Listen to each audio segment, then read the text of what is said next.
Alright, let's talk about D&D mechanics in 5e. We're going to talk about the Longsword today. So I'm just going to give you a second to look at this. This is the description of the Longsword and what it is. So a couple things here are correct. This is rated as about 3 pounds, which is correct. This would be between 2.5 and 4 pounds at the very heaviest. So that's cool, they got that right. It is defined as slashing damage, which is partially right. This is a cut and thrust weapon. So slashing and piercing damage, and it can transition seamlessly between the two. I can miss a cut and go for a thrust. I can go from a thrust to a cut. I can do all those things incredibly quickly, especially when a fighter starts to get multiple attacks on each turn. You can go from piercing to cutting extraordinarily quickly. That's what this thing is designed to do.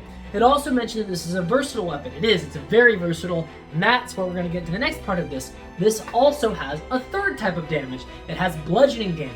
I can flip it over like this into what's called Mordschlag, which literally translates to death blow or murder strike, and I can bludgeon my enemy. I also can use a crossguard for more piercing damage if I really want to, for some flavor text, flip this over, and I can actually, this was, one of the ways they use this was to pierce through heavy armor, because if this was sharpened, it's basically like a Bec de Corbin, which I think means beak of something. I don't know, I don't speak that language, but yeah, boom! I can do that with it. So, very versatile weapon.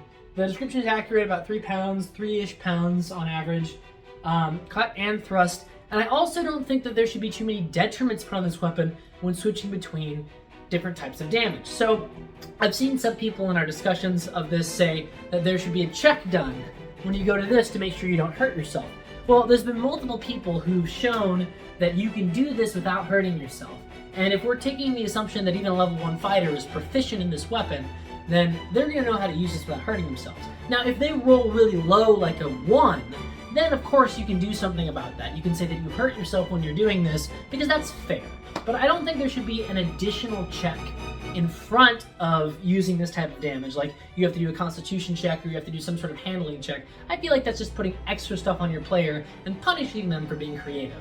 The other thing I want to talk about is how quickly this thing can change. If I'm in this, I can go from this to this extraordinarily quickly. I don't have to like sit here and turn it over.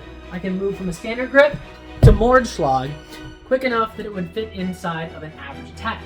I can also transition from a thrust to a cut very quickly too. Like I said, this thing is versatile. So when your fighter starts to get to the level where they can do multiple attacks in one turn, they should be able to transition between piercing, slashing, and bludgeoning damage all within the same turn. There shouldn't be some sort of detriment put on them where they have to readjust their weapon, because it can be done extraordinarily quickly in the heat of battle. Another thing I wanted to talk about with this is it shouldn't take penalties for being in close quarters. So this is a medium range weapon. It's not long range, but it can also be a close range weapon because I can switch to what's called half swording. I'm holding the sword like this. And now I have this little thing to jab with, this to bash with, I have a hook. There's a lot of moves where I'll actually grapple an opponent and wrestle them to the ground or do something else. So this is also a close quarters weapon. So really, it's kind of overpowered, but I don't know. I'd really like to see what DM's thoughts are. Should we allow this weapon to actually be as versatile as it is? Bludgeoning, piercing, slashing, close quarters, medium range. It can do all of those things. The real sword can do that, and fantasy is about giving us more than reality can offer. So are we going to nerf this weapon in fantasy, or are we going to give it what it really deserves? Tell me what you think in the comments. Thank you for watching. If you enjoyed this or any of our other content, please consider supporting us on Patreon. Your support allows us to keep creating shorts, fencing videos, and our major projects. When you support the team on Patreon, you get access to behind-the-scenes content, discounts on merch, opportunities to game the crew, and so much more. Don't forget to like and subscribe to stay up to date with all the fun stuff Sellsword Arts is doing. You can even ring the bell if you really feel like it. You can also join the community Discord and chat with the crew and other cool people with similar interests. And if you don't agree with something that I've said in one of these videos, you can always fill out the duel request form and challenge me to a duel so you can prove your point.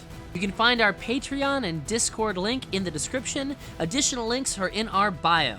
Thanks for watching, guys, and we'll see you on the next video.